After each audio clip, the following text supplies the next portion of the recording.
آج کی گفتگو کا عنوان ہے 16واں پارہ 83 سے لے کے مکمل رکوع تک، یعنی یہ پارے کا تو دوسرا رکوع شروع ہو رہا ہے اور سورت کا 11واں رکوع شروع ہو رہا ہے۔ آپ کو یاد ہوگا کہ یہودیوں نے قریش کو سکھلایا 3 سوال کرنے کے لیے اکسایا، جس میں سے ایک سوال تھا روح سے متعلق، جس کا جواب اجمالاً دیا گیا سورہ بنی اسرائیل میں، اور دوسرا سوال تھا اصحاب کہف سے متعلق جو تفصیل سے آ چکا۔ تیسرا سوال تھا ذی القرنین سے متعلق، جس کا جواب یہاں اس رکوع میں دیا گیا ہے۔ ذی القرنین نام کے کئی بادشاہ گزرے ہیں، مورخین کو شبہ ہوا ہے کہ وہ کون سا ذی القرنین ہے جس کا واقعہ قرآن میں درج ہے۔ نام کا اشتراک معاملے کو مشتبہ کر دیتا ہے کہ اس سے مراد وہ ذی القرنین ہے یا دوسرا کوئی۔ دنیا میں کل ایسے 4 بادشاہ گزرے ہیں جنہوں نے پوری دنیا پر حکومت کی ہے، جس میں سے 2 مسلمان ہیں اور 2 کافر ہیں۔ مسلمان جنہوں نے بحیثیت بادشاہ کے ساری زمین پر حکومت کی ہے وہ حضرت سلیمان علیہ السلام ہیں، اور نمبر 2 پہ ذی القرنین ہے جن کا ذکر آ جائے گا۔ اور 2 کافر بادشاہ جن کی حکومت دنیا پر تھی، ایک بخت نصر ہے اور ایک نمرود ہے۔ نمرود بھی کافر جس کا ذکر پیچھے آ چکا ہے تیسرے پارے میں ابراہیم علیہ السلام کے زمانے میں، اور دوسرا بخت نصر ہے جس کا تذکرہ ہم نے کیا ہے بنی اسرائیل کے شروع میں، جنہوں نے سلیمان کا بنایا ہوا بیت المقدس کو لوٹا تاراج کیا اور لاکھوں بنی اسرائیل کو اس نے قتل کیا اور قید کیا، جس کا ذکر پچھلی آیات میں آ چکا ہے سورہ بنی اسرائیل کے حوالے سے۔ اب یہاں آج کی گفتگو میں ذی القرنین کا تذکرہ چل رہا ہے۔ قرآن کریم نے جتنی چیزیں ضروری ہیں واقعے کو ظاہر کرنے کے لیے اسی کو ظاہر فرمایا، اور جو چیزیں لغو اور زائد اور غیر ضروری ہیں ان کو چھوڑ دیا۔ جس کو اللہ نے چھوڑ دیا ہے ہمیں بھی چھوڑ دینا چاہیے، اس کی تحقیق میں وقت ضائع نہیں کرنا چاہیے۔ البتہ جن کو تحقیق کا ذوق ہے، جو تاریخ پر نگاہ رکھنا چاہتے ہیں، ان کے لیے اس آیت کی تفسیر میں بہت سے مورخین ملتے ہیں، خاص طور سے تاریخ ارض القرآن، ان کو آپ اثر سے پڑھ سکتے ہیں۔ قرآن کریم کی ان آیتوں میں اس کو پیش کیا گیا ہے۔ سب سے پہلی گفتگو شروع ہوتی ہے کہ ان کو ذی القرنین کیوں کہا گیا، قرن اور قرنین کی وجہ تسمیہ کیا ہے۔ اتنی باتیں ہیں کہ یہود کی نگاہ میں اور قریش مکہ کی نگاہ میں ذی القرنین اپنے نام سے مشہور تھا، لیکن لوگ حالات نہیں جانتے تھے، اسی لیے انہوں نے پوچھا کہ ذی القرنین کے بارے میں کیا رائے ہے، کون ہے ذی القرنین۔ تو یہ نہیں پوچھا گیا کہ کون سا ذی القرنین پوچھ رہے ہیں آپ، کس کی بات کر رہے ہیں آپ، کیونکہ دونوں سائل اور مسئول سب کے پاس یہ بات معروف تھی کہ ذی القرنین بادشاہ گزرا ہے۔ اس ذی القرنین کے حالات کو بتانے سے پہلے قرن کے معنی سین کیا تھے۔ قرن سین کو کہا جاتا ہے، اور قرنین کے معنی 2 سین ہیں۔ بعض کہتے ہیں اس کی پیشانی پر دائیں اور بائیں 2 سینہیں تھیں، چاہے وہ پھوڑے کی شکل میں ہوں، بعض شاعرین کا خیال یہ ہے کہ چوٹ کی شکل میں ہوں کیونکہ بہت جنگجو تھا، اور بعض کا خیال یہ ہے کہ یہاں قرن سے مراد اس کے گیسو ہے جو 2 طرف بالوں کی لٹیں تھی، اور تیسرا خیال یہ ہے کہ چونکہ اس نے مغرب سے لے کر مشرق تک کا پورا سفر کیا، اور مشرق اور مغرب اس دنیا کی 2 لٹیں ہیں، اس واسطے اس کو ذی القرنین کہا گیا، کیونکہ زی کے معنی والا، جیسے عثمان غنی کو ذی النورین کہا گیا ہے، 2 نور والا، ایک رقیہ اور ایک ام کلثوم، 2 کے شوہر ہیں وہ، ایک کے بعد دیگرے۔ نبی صلی اللہ علیہ وسلم کی 2 صاحبزادیوں سے ان کا نکاح ہوا ایک کے بعد دیگرے، تو وہ ذی القرنین ہیں کیونکہ ان کا حکومت کا زاویہ اس قرن سے اس قرن تک۔ تو ذی القرنین کی وضاحت کی سائد میں خدائی ہے، مغرب اور مشرق تک کی ان کے پاس حکومت تھی۔ یہاں مقصد یہ ہے کہ کفار قریش نے بطور امتحان اور آزمائش کے سوال کیا ہے۔ جب نبی کریم صلی اللہ علیہ وسلم جواب تفصیل سے دیں گے تو یہ واقعہ بیان کرنا آپ کے نبوت کی دلیل کے طور پر پیش ہوگا کہ جو نبی امی ہے، مکے سے باہر نہیں گئے ہیں، اتنا پرانا واقعہ اتنی تفصیل سے مینوان بیان کر دیا، تمہارے سوال کا تمہیں جواب مل گیا۔ اب مکہ کے مشرک ہوں یا مدینہ کے یہودی ہوں، ان کو نبی کی نبوت پر ماننے میں تعامل نہ ہونا چاہیے، اس لیے ان کے سوال کا جواب دیا جا رہا ہے، ورنہ قصہ کوئی مقصد نہیں ہے۔ پھر اس کے ضمن میں چھوٹی چھوٹی جگہوں سے کچھ مسائل سامنے آئیں گے کہ اللہ تعالیٰ نے انسانوں کو وسائل دیے ہیں، وسائل کے استعمال کا حکم دیا ہے، بندوں کا تحفظ سکھلایا ہے، اور بندوں کو تحفظ کے لیے فکر مند ہونے کی ضرورت سکھائی، یہ سب باتیں ضمنی آئیں گی۔ وَيَسْأَلُونَكَ، اور آپ سے لوگ سوال کرتے ہیں، قریش مکہ سوال کرنے والے ہیں، یہود مدینہ سکھلانے والے ہیں۔ ان کے معنی سے، ان مطلق سے کے معنی میں نہیں آتا، من آتا ہے سے کے معنی میں، لیکن ان آتا ہے کسی چیز کے بارے میں، جیسے ان النبأ العظیم قیامت کے بارے میں، ان النعیم نعمتوں کے بارے میں، کسی چیز کے بارے میں جب سوال آئے گا تو وہاں لفظ ان استعمال ہوگا، یعنی عین منظر ان، اور ذی القرنین اس کا نام ہے۔ ذو القرنین کا کر زی بن گیا ہے ان کی وجہ سے، زیر دیتا ہے۔ سوال کرتے ہیں آپ سے ذی القرنین کا حال پوچھتے ہوئے، قل آپ کہہ دیجئے اے نبی صلی اللہ علیہ وسلم، سأتلو میں جو سین زبر سا ہے یہ ان قریب کے معنی میں ہے، اور اتلو تلاوت کرنا، صیغہ واحد متکلم ہے، تلا یتلو اس کا مدہ ہے، میں ابھی ابھی تلاوت کرتا ہوں، ابھی ابھی بیان کرتا ہوں۔ تو جو مستقبل کے معنی اتلو میں ہے، مستقبل قریب کے واسطے سین لگا دی گئی، سأتلو میں ان قریب بیان کرتا ہوں، علیکم تمہارے اوپر، منہ ذکر اس میں سے کچھ بطور ذکر کے، یہ بھی ہو سکتا تھا سأتلو علیکم ذکر، لیکن منہ استعمال کیا رب کریم نے، اور لفظ من آتا ہے تبعیض کے لیے، یعنی پورا واقعہ بیان نہیں کروں گا، پورے واقعے میں سے جو تمہارا مطلوبہ سوال ہے اس کا وہ حصہ پیش کیا جائے گا، یہ لفظ من سے نکلتا ہے، منہ اس میں سے، جہاں جہاں پہ واقعہ پیش کیا گیا ہے اس میں جو حصہ کسی طرح سے سبق آموز بن سکتا ہے اسی کو سنایا جائے، تو یہ منہ سے اشارہ ہے۔ علیکم منہ ذکر، بطور ذکر کے اس میں سے تھوڑا سا میں تم پر بیان کروں گا، ایک تو منہ من تبعیض کے لیے، اور دوسرا ذکرم میں جو 2 زبر ہے تنوین برائے نکرہ، اسی طرح سے تھوڑا تذکرہ، پورا تذکرہ نہیں ہو سکتا ہے کیونکہ اس کتاب مبین میں جو اصول بتائے گئے ہیں، ضابطے، یہ کتاب جزئیات کی کتاب نہیں ہے، اصول کی کتاب ہے، لہذا ہر وہ جز جو ضرورت ہے وہ پیش کیا جائے گا، بقیہ چھوڑ دیا جائے گا۔ تو منہ ذکرن بطور تذکرہ کے تھوڑا سا اس میں سے کچھ پیش کیا جائے گا۔ انا مکننا لہو فی الارض، انا بے شک ہم نے، مکننا تمکن بخشا، تمکن کے معنی اقتدار، زمین میں ہم نے اس کو جماؤ اور ٹکاؤ عطا فرمایا، یہ تمکن کا ترجمہ ہے مکننا سے۔ قرآن کریم میں جہاں جہاں کسی بادشاہ کی بادشاہت کا تذکرہ ہے اللہ تعالیٰ نے وہاں تمکن کا تذکرہ کیا، تمکن۔ جیسے یوسف علیہ السلام کو ملک مصر کا جب بادشاہ بنایا تو سورہ یوسف پارہ 13 میں یہی لفظ استعمال ہوا ہے، مکننا لیوسف، کذالک مکننا لیوسف، اس طرح ہم نے یوسف کو مصر کا اقتدار بخشا۔ تو تمکن کے معنی اقتدار اور بادشاہت کا عطا فرمانا۔ انا مکننا لہو، بے شک ہم نے اس کو تمکن بخشا، حکومت دیا، لہو ان کے لیے، کہاں دیا؟ فی الارض، زمین میں۔ الارض میں جو الف لام لگا ہے یہ الف لام استغراق کا ہے، جس کو ہم کہتے ہیں آل، تمام زمین۔ اسی سے نکلا ہے کہ وہ پوری زمین کے بادشاہ تھے، پوری زمین پر حاکم تھے، ورنہ بجائے فی الارض کے کوئی مخصوص شہر ہوتا، کوئی مخصوص خطہ ہوتا، مخصوص مقام ہوتا۔ جہاں جہاں تمکن فی الارض آیا ہے اشارہ یہ ہے کہ ان کی حکومت عالمگیر ہے۔ انا مکننا لہو فی الارض، ہم نے تمکن بخشا ان کو زمین پر، ان حکومت دی۔ وآتیناہ من کل شیء سببا، اور دیا ہم نے ان کو من کل شیء، ہر چیز میں سے، سببا بطور سبب کے۔ سبب ہمارے اردو میں بھی استعمال ہے، سبب کے معنی وجہ کے بھی آتے ہیں۔ کیا سبب ہوا آپ کے یہاں آنے کا، آپ یہاں کیوں آئے؟ تو سبب کے معنی وجہ کے بھی آتے، ریزن کے بھی آتے، لیکن یہاں جو سبب مراد ہے وہ سبب ہے اسباب کے درجے میں، یعنی دنیا کو فتح کرنے کے لیے جن آلات کی ضرورت تھی ہم نے سب دے رکھا تھا، سبباً اسباب کے درجے میں۔ ان کو آلے جہاد چاہیے، گھوڑے چاہیے، لشکر چاہیے، فوج چاہیے، شوکت چاہیے، سب دے رکھا تھا ہم نے، کوئی کمی نہیں تھی۔ اس سے معلوم یہ ہوا کہ دنیا کی کوئی چیز بلکہ ہر چیز اگر اپنے پاس ہے اور صحیح نیت میں صحیح استعمال ہے تو یہ قابل فخر ہے، قابل ملامت نہیں ہے، اللہ دے رکھا۔ جس طرح اللہ تعالیٰ نے اس عطا پر بطور فخر کے تذکرہ فرمایا ہے، حضرت سلیمان کا، حضرت داؤد کا، سب دے رکھا ہے ہم نے ان کو۔ اگر دنیا ہے اللہ کی خاطر ہے تو یہ معیوب نہیں ہے، اگر دارت برائے اوش دارت، دنیا ہے اس کے واسطے، اس کے بندوں کے واسطے، اس کی زمین پر اس کا قانون نافذ کرنے کے واسطے، تو یہ معیوب نہیں۔ دنیا خراب کب ہوتی؟ جب ہم دنیا کے بندے بن جائیں، اللہ کو چھوڑ دیں۔ جب تک بندہ عبداللہ ہے دنیا مضر نہیں ہو سکتی، اور جب عبداللہ کے بجائے عبد الدنیا، عبد الدینار ہو گیا اور عبد النفس ہو گیا، تب جا کے دنیا اس کے واسطے مضر ہوتی ہے۔ تو فرمایا وآتیناہ من کل شیء سببا، ہم نے ہر چیز، کافی سامان دیا تھا ہم نے، سبباً بطور سبب کے۔ دنیا دار الاسباب ہے اور اللہ کی ذات مسبب الاسباب ہے، اپنے بندے کو جتنا سبب چاہا دے تھا۔ یہی سبب دیا تھا سلیمان کو بھی۔ سلیمان کے پاس بھی بلقیس نے تحفہ بھیجا اپنی بات منوانے کے لیے، انہوں نے کہا تھا اللہ کا دیا بہت ہے، تمہارے پاس سے جو آیا ہے تحفہ تمہیں مبارک ہو، ہم کو حاجت نہیں۔ بس وہی انداز یہاں بھی ہے کہ اللہ کا دیا بہت ہے، ہاں عددی قوت، فردی قوت، بطور محنت مزدوری کے افراد کی یہ قوت ہمیں درکار ہے، تم لوگ اپنا کام کاج میں شریک کر لو، یہ ہو سکتا ہے۔ تو عددی قوت تو چاہیے لیکن مالی قوت اللہ کی دی ہوئی بہت ہے۔ اس طرح سے اللہ رب العزت نے ان کو ہر چیز دے رکھی تھی۔ اتنا دینے کے باوجود بھی وہ سفر پہ نکلتے ہیں جنگ کے ارادے سے۔ اس کو دفاعی جنگ نہیں کہا جا سکتا، یہ اقدامی جنگ ہے، کیونکہ بعض لوگوں نے کتابیں لکھی ہیں کہ اسلام کی سب جنگیں دفاعی ہیں، اقدامی نہیں ہیں۔ میں اس کے واسطے یہ عرض کرنا چاہتا ہوں یہ بھی تو بادشاہ ہیں اور ان کو اللہ نے اپنا بندہ کہا ہے اور ان کے نبی ہونے کا بھی قول پیش کیا ہے، آگے دلائل آ رہے ہیں، اور انہوں نے سارے اسباب ہونے کے باوجود جنگ کا ارادہ کرتے ہوئے سفر کیا ہے مشرق و مغرب کا۔ یہ کون سی جنگ ہے؟ یہ دفاعی ہے کہ اقدامی ہے؟ بلکہ اسلام کی ساری جنگوں میں سے غزوہ خندق تک دفاعی جنگیں ہیں، اور غزوہ خندق کے بعد اسلام کی ہر جنگ اقدامی ہے۔ ایک قادیانی کی کتاب آئی تھی مذہب کے نام پر خون، جنہوں نے الجہاد فی الاسلام طرف کیا تھا، اس میں لکھا ہے کہ اسلام کی ہر جنگیں دفاعی ہیں۔ اس کی یہاں سے تردید ہوتی ہے کہ غزوہ خندق میں حضور پاک کا ارشاد ہے کہ اب تک یہ لوگ ہم پر حملہ کرتے رہے اور ہم دفاع کرتے رہے، لیکن آج کے بعد ان پر حملہ ہم کریں گے۔ یہ بخاری کی روایت موجود ہے، اور یہاں پر اشارہ اسی کی طرف جا رہا ہے کہ اللہ نے ان کو بہت فتوحات کے سامان دے رکھے تھے اور وہ ارادہ کرتے ہیں، بارادہ فتوحات ملک عرب اور ملک مغرب کی طرف چلتے ہیں۔ وہ کیا کیا؟ فاتبع سببا، فاتبع سببا، سبب کو انہوں نے اختیار کیا، تابع کیا، سبب پر چڑھے، یہ مطلب ہے، یعنی گھوڑے کو، گھوڑ سواروں کو، اونٹ کو، تلواروں کو، ہتھیاروں کو، زرہوں کو، ان تمام کو تابع کیا، مطلب اختیار کیا۔ فاتبع سببا، اللہ کی طرف سے کوئی کمی نہیں تھی۔ اللہ کی خاطر اگر کوئی سفر کرتا ہے اور اقدامی جہاد کرتا ہے تو یہ اللہ کی زمین ہے، اللہ کا ہی حق ہے۔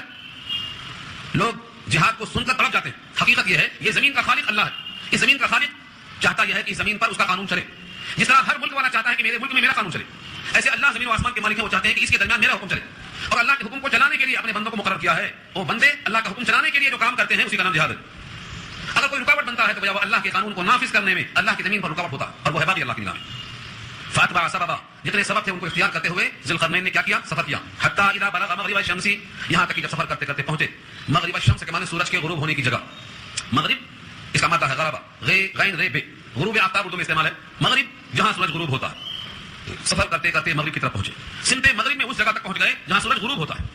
ایک تشبیہ ہے، تشبیہ، آپ کسی ریگستان میں کھڑے ہو کر سورج کو دیکھیں ڈوبتا ہوا تو آپ کو لگا ایسا محسوس ہوتا ہے کہ سورج اسی ریگستان میں ڈوب رہا ہے، کیونکہ انسانی فطرت ہے، اس کی نگاہ کی ایک حد مقرر کیا ہے اللہ نے، اس حد کے آگے نہیں دیکھ سکتا، تو بظاہر ایسا محسوس ہوا کہ سورج کے غروب ہونے کے مقام تک پہنچ گئے، انتہا تو کوئی نہیں پہنچ سکتا۔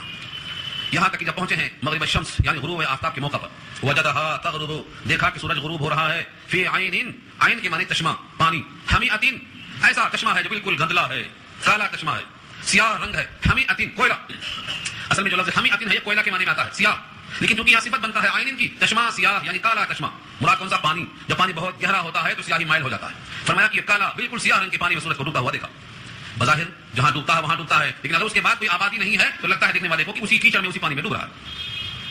ووجد عندها قوما، اور پایا اس سورج کے غروب ہونے کے موقع پر ایک قوم کو وہاں پایا. ظاہر یہ ہے کہ آبادی کا تذکرہ ہے، آبادی وہاں موجود تھی. اس آبادی کے بارے میں اللہ نے بطور الہام کے حضرت ذوالقرنین کو حکم بھیجا. یہ وہ جگہ ہے جہاں بحث ہوئی ہے کہ اگر وہ نبی ہیں تو اللہ کا حکم نبی کی طرح آیا، اور اگر وہ نبی نہیں ہے تو بطور الہام کے آیا. اور الہام کے طور پر آنا نبی ہونے کے واسطے لازم نہیں ہے، پیچھے آپ پڑھ چکے ہیں. اور آئندہ سورۃ القصص میں بحث آ رہی ہے. اللہ نے حضرت موسیٰ کی ماں کو وحی بھیجا، اوحینا الی ام موسیٰ، کہ فرعون کے قاتل تیرے بچے کو قتل کر رہے ہیں، تو اس خطرے سے بچنے کے لیے بچے کو صندوق میں ڈال کے دریا کے حوالے کر دے. یہ حکم اللہ کا موسیٰ کی ماں کو کیسے آیا؟ وہ تو وحی کے آیا. لیکن امت کا متفقہ فیصلہ ہے کہ حضرت موسیٰ کی ماں نبی نہیں ہے. نبوت عورت کو نہیں ملی، کسی بھی عورت کو نبوت نہیں دی گئی. نبوت صرف مردوں کو دی گئی، نہ فرشتوں کو دی گئی، نہ جناتوں کو دی گئی، نہ عورتوں کو دی گئی، صرف اور صرف مردوں کو دی گئی. اس لیے اس الہام سے نبی ہونا لازم تو نہیں آتا، لیکن امکان بہرحال ہے. چنانچہ بہت سے مفسرین کی رائے یہ ہے کہ اگر وہ نبی تھے تو براہ راست اللہ کا حکم آیا، یا پھر ان کے درمیان کوئی اور نبی تھے ان کے توسط سے حکم آیا، یا بطور الہام کے حضرت موسیٰ کی ماں کی طرح الہام آیا. تینوں شکلیں. قلنا، ہم نے کہا. اس قلنا سے اللہ فاعل ہے، ہم نے کہا، اللہ نے کہا. ظاہر یہ ہے کہ جب اللہ کہیں گے براہ راست تو جس کو اللہ مخاطب کریں، اگر بطور نبی کے ہیں تو نبی ہو گئے وہ، اور بطور الہام کے حکم ہے تو موسیٰ کی ماں کی طرح ہو گیا یا چاہتے مکی کی طرح ہو گیا. لیکن بہرحال اللہ نے حضرت ذوالقرنین کو مخاطب بنایا. قلنا کہہ کر ہم نے کہا یا ذوالقرنین، اے ذوالقرنین.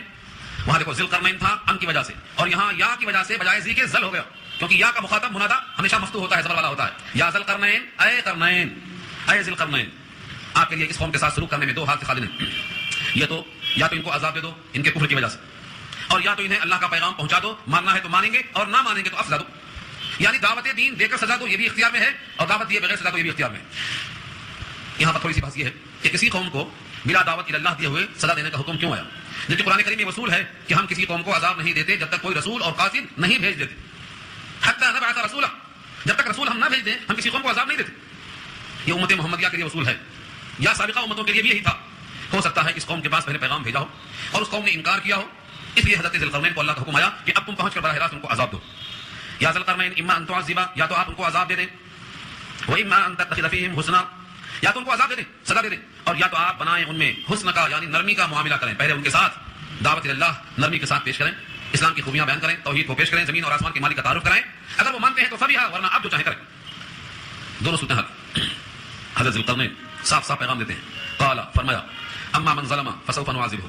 بہرحال جن لوگوں نے ظلم کیا ہے میں تو عنقریب ان کو عذاب ضرور دوں گا.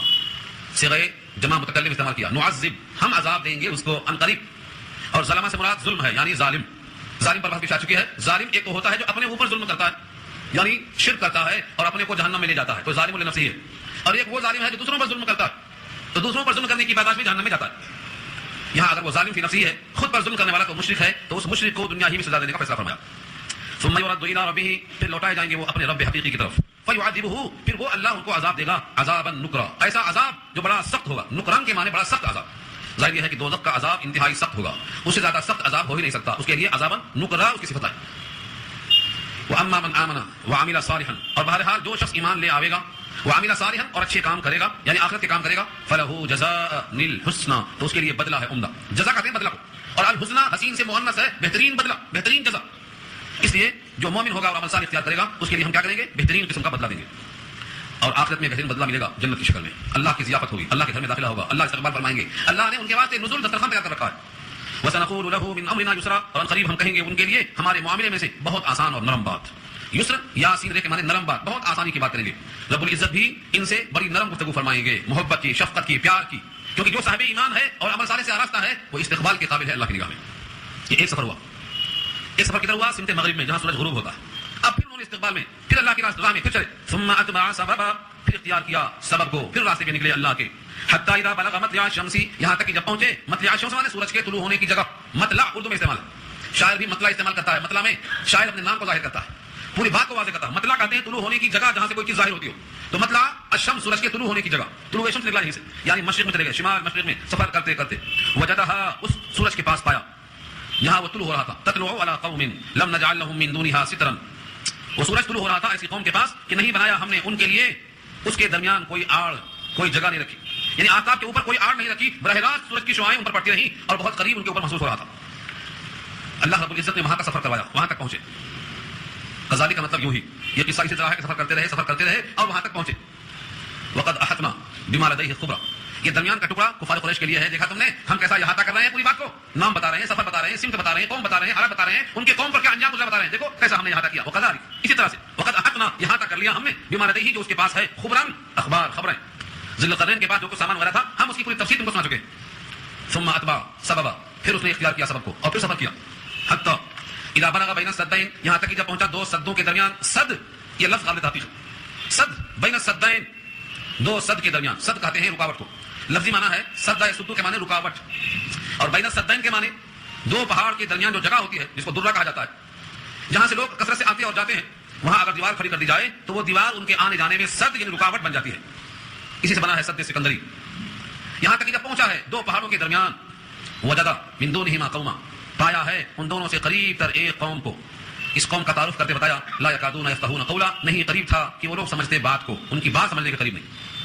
آدمی کی زبان جب الگ ہوتی ہے تب بھی اشاروں سے کنایوں سے کوئی بات سمجھ جاتا ہے، لیکن ایسی اجڑ اگر ہے، بے تہذیب ہے، غیر مہذب ہے، تو وہ کوئی بات نہ سننا چاہتی ہے، نہ سمجھنا چاہتی ہے، نہ سمجھنے کے قریب ہوتی ہے. انتہائی غیر مہذب قوم کی طرف اشارہ فرمایا لا یکادون یفقهون، سمجھنے کے قریب تک نہیں پہنچے وہ لوگ. بات کا سمجھنا تو بہت دور کی بات ہے، بات سمجھنے کے قریب تک نہیں پہنچے، بالکل اجڑ قوم ہے.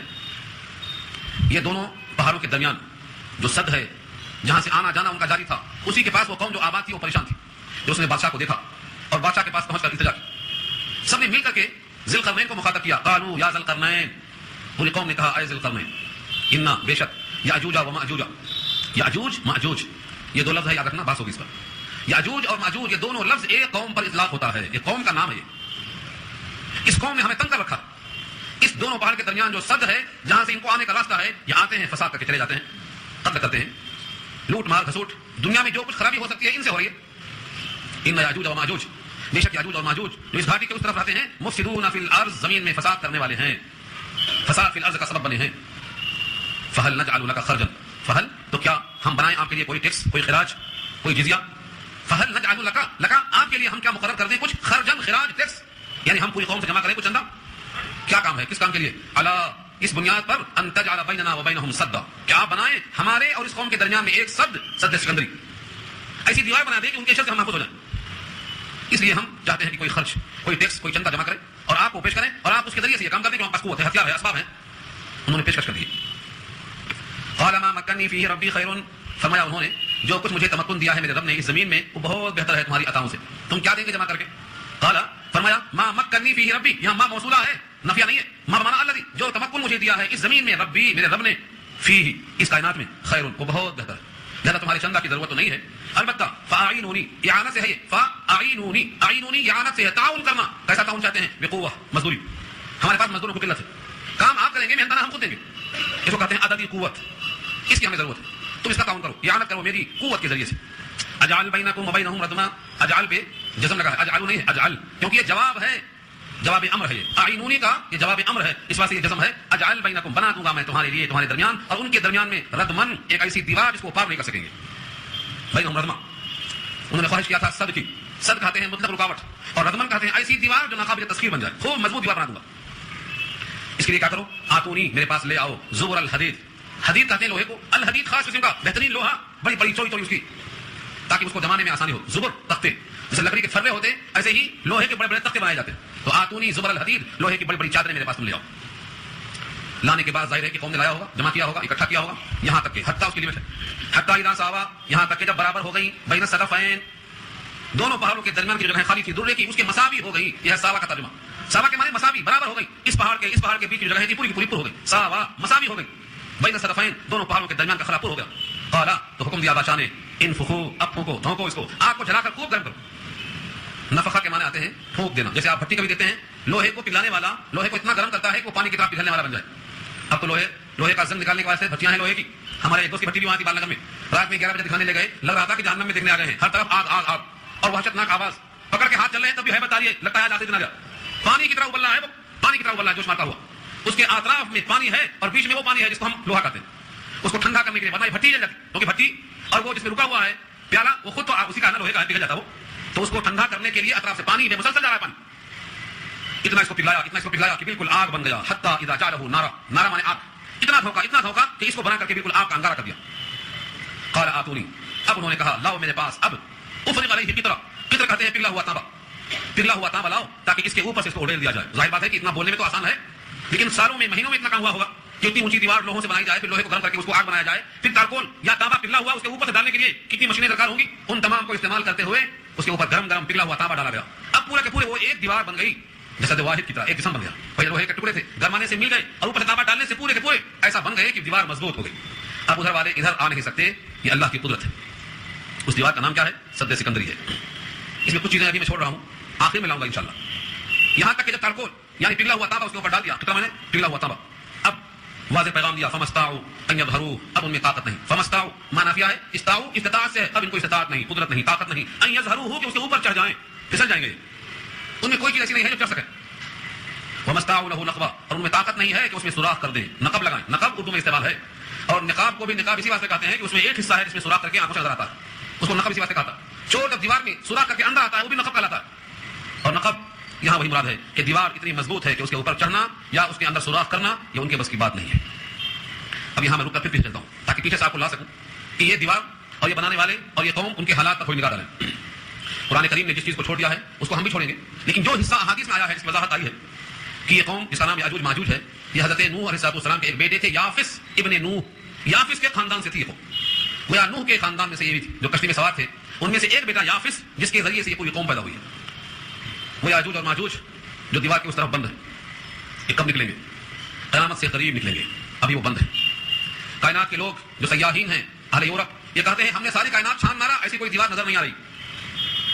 اللہ کی رحمت اور اللہ کی قدرت ایسی ہے کہ دنیا والوں کی نگاہ وہاں تک نہیں پہنچ سکتی ہے.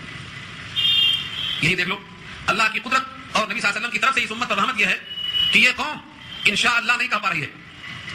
یہ روزانہ اس دیوار کو چاٹتے ہیں اور چاٹ کر اس کو نکل کر یہاں آنے کے لیے بےتاب ہیں.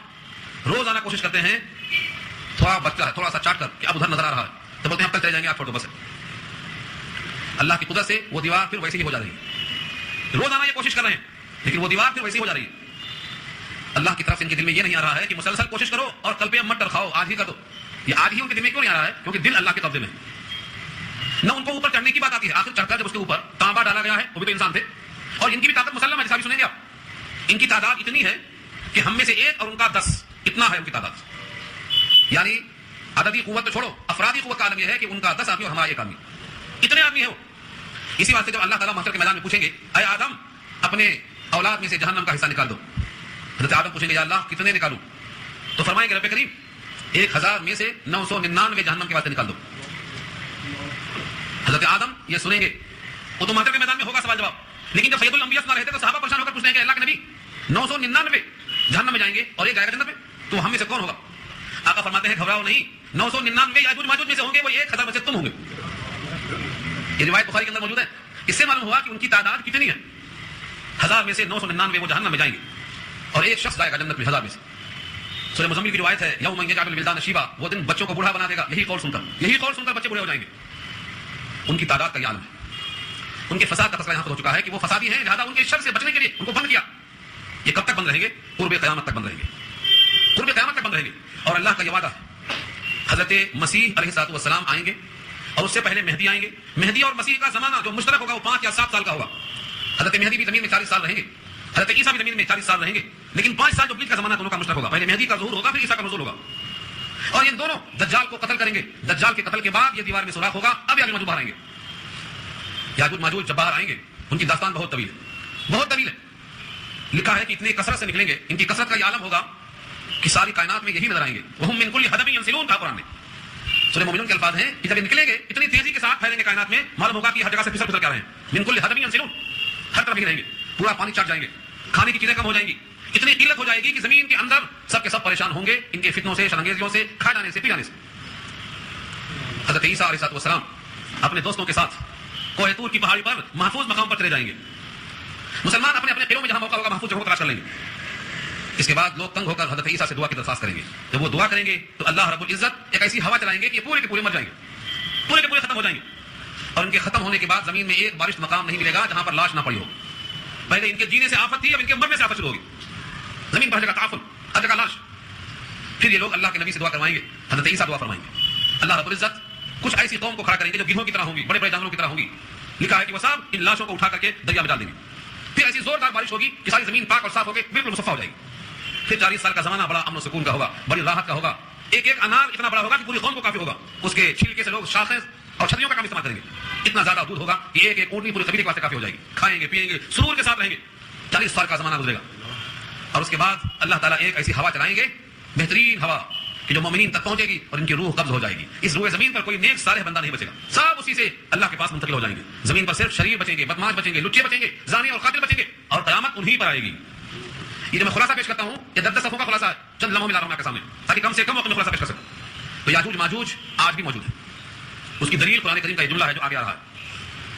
قال هذا رحمۃ من ربی, کہا یہ تو رب ہے, رب کی رحمت ہے. یہ دیوار کو سوراخ نہیں کر سکیں گے, دیوار پر چڑھنا ان کے دل میں نہیں آ رہا ہے, یہ رب کی رحمت ہے. ورنہ اگر دل میں آ گیا کہ سوراخ کر دو تو سوراخ کر سکتے ہو. یہ بطور معجزہ کے نہیں ہے, بطور اللہ کی قدرت کے. جیسے ایک مثال دوں, حضرت موسیٰ علیہ السلام کی قوم بنی اسرائیل کو اللہ نے مقامی تیہ میں اوپن جیل بنا کر چھوڑ دیا تھا. اوپن جیل, 6 لاکھ آدمی 40 سال تک کھلے میدان میں قید تھے. کہیں گئے وہ گزرا ہوا ریکارڈ ہے تو بنی اسرائیل کا.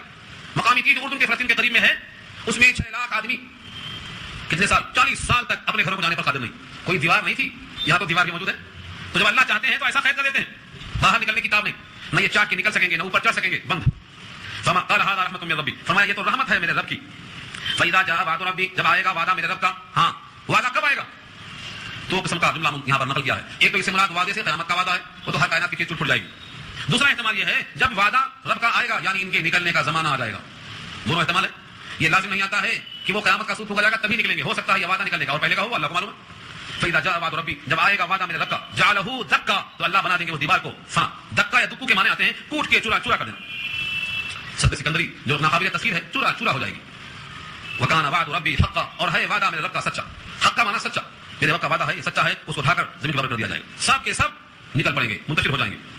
وترکنا بعضهم یومئذ یموج فی بعض, اور چھوڑ دیا ہم نے ان میں سے بعض کو اس دن کے گڈ مڈ ہو جائیں گے. یموج, موج کہتے ہیں پانی کی لہروں کو, تھپیڑوں کو. پانی کی لہریں آپس میں کیسا اٹھتی ہیں, گرتی ہیں, چڑھتی ہیں, ایسے ہیں یموج, وہ موجیں مانیں گے. بعضهم فی بعض کے معنی بعض میں بعض بس جائیں گے. ساری کائنات میں تموج ہوگا, جس طرح سے سونامی کا تموج آیا تھا پانی کا, ایسے انسانوں کا تموج ہوگا. ریل پیل ہوگی, کوئی چیز محفوظ نہیں ہوگی. ونفخ فی الصور, اور سور پھونکا جائے گا. اس جملے سے معلوم ہوتا ہے کہ سور کا پھونکا جانا اور ان کا آپس میں گڈ مڈ ہونا یہ قریب تر ہے. یہ سے معلوم ہوتا ہے کہ دونوں کا تذکرہ ایک آیت میں کیا رب کریم نے, اور لفظ واو سے جمع فرمایا. پہلے قومیں باہم گڈ مڈ ہو جائیں گی اور سور پھونکا جائے گا. فجمعناہم جمعا, تو جمع کر دیا ہم نے ان سامان کو اکٹھا, سب کو ہم نے جمع کر دیا. سارے عالم کے لوگ جمع ہو جائیں گے. یاجوج ماجوج, ان کی قوت, ان کی کثرت اتنی زیادہ کہ وہ ساری کائنات میں پھیل جائیں گے. سب کو ہم نے اکٹھا کر دیا. آج بھی وہ دیوار موجود ہے یا نہیں ہے؟ قرآن کا اشارہ ہے کہ موجود ہے. اہل یورپ کا اشارہ ہے زمین میں تلاش کرنے کے باوجود ہمیں نہیں ملی. نہ ملنا نہ ہونے کی دلیل نہیں بنتا, نہ ملنا نہ ہونے کی دلیل نہیں ہے. کیونکہ آج بھی تمہارا اعتراف ہے ساری کائنات کرنے کے باوجود کتنے صحرا, کتنے جنگل, کتنے ایسے مقامات ہیں, کتنی ایسی کھو اور غار ہیں, تمہاری وہاں تک رسائی نہیں ہے. اور یہ بھی ممکن ہے کہ وہ دیوار سے آنا ممکن نہ ہو, لیکن دیوار کے پیچھے سے, ندی نالوں سے, کسی اور ذریعوں سے اگر کچھ نکل کے باہر آ سکیں تو کوئی تعجب نہیں ہے. اسی واسطے بعض لوگوں نے اس کا مصداق تاتاریوں کو بتایا تھا. تاتاریوں نے اسلام کی اینٹ سے اینٹ بجا دیا, اسلامی تمام عمارتوں کو, اسلامی علامتوں کو, اسلامی خلافتوں کو برباد کر دیا. پھر اللہ نے ان تاتاریوں کو ایمان عطا فرمایا, سب کے سب مومن بن گئے, سب کے سب پاسباں بن گئے. اقبال اسی کو کہا تھا ہے آیا یورش تاتار کے افسانے سے پاسباں مل گئے کعبے کو صنم خانے سے. بعد میں کہا ہے کہ ان کی قوم کا کچھ حصہ تھا جو باہر رہ گیا تھا. ان تاتاریوں کا تعلق مغول سے ہے, منگول سے ہے. بعض لوگوں نے کہا ان کا ایک حصہ ہے. بعض کہتے ہیں اس سے مراد چائنیز اور رشیا کے لوگ ہیں. بعض اسے کہتے ہیں کہ وہ دیوار ایسی جگہ پر ہے جہاں انسان کی طاقت ابھی نہیں پہنچی ہے اور وہ لوگ اس کے اندر ابھی بھی غیر مہذب انداز کی زندگی گزار رہے ہیں. اتنی باتیں ہیں کہ وہ نوح کی اولاد میں ہیں, انسانوں میں سے ہیں, لیکن غیر شائستہ.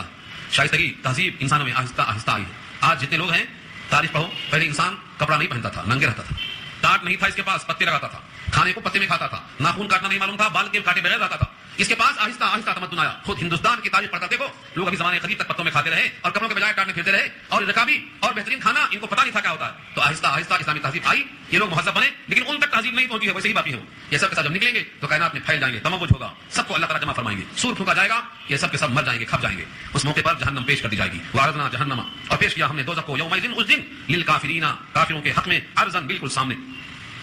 جن کی آنکھوں میں آج ڈھکن ہے, آنکھوں سے قیامت نظر نہیں آتی, ان کے لیے کہا گیا ہے الذین کانت اعینہم فی غطاء عن ذکری, وہ لوگ کہ ان کی آنکھیں پردے میں ہیں یا آنکھوں پر پردہ ہے, عن ذکری, میری یاد سے, میرے قرآن سے, میرے دین حق سے, وکانوا لا یستطیعون سمعا, اور وہ سننے کی طاقت نہیں رکھتے, حق کو سننے نہیں چاہتے. ایسے تمام لوگوں کی آنکھوں کا ڈھکن کھل جائے گا, پردہ اٹھ جائے گا. فسوف تری اذا انکشف الغبار, جب غبار چھٹ جائے گا تو تم دیکھ لو گے, تمہارے سامنے نظر آئے گا, کیا نظر آئے گا تمہارے سامنے. افراسن کا تدریج کام حمار, کہ تمہارے پاؤں کے نیچے گدھا ہے یا گھوڑا ہے, تم کس پر سوار تھے اندازہ ہو جائے گا. آنکھوں سے غفلت دور ہو جائے گی. ساری کائنات کو معلوم ہو جائے گا کہ رب کریم نے ایک دن جزا کا مقرر کیا ہے. تو آنکھوں سے پردہ ہٹ جائے گا، دین حق نظر آئے گا، جو آج حق سمجھنا نہیں چاہتے ہیں وہ سب دیکھ لیں گے، جہنم بالکل سامنے آ جائے گی۔ اب اس موقع پر جتنے لوگ کافر دنیا میں ہیں، اللہ کے غیر کی بندگی میں ہیں، وہ سمجھتے رہے کہ ہم بڑے کامیاب ہیں، لیکن ناکامی کا اظہار اس دن کھلا ہو جائے گا، اور بطور ضیافت کے دسترخوان ان کے ہاتھ میں جہنم کا چنا جائے گا۔ یہ ایک رکوع آخری انشاءاللہ باقی ہے، اس پر بحث انشاءاللہ آئندہ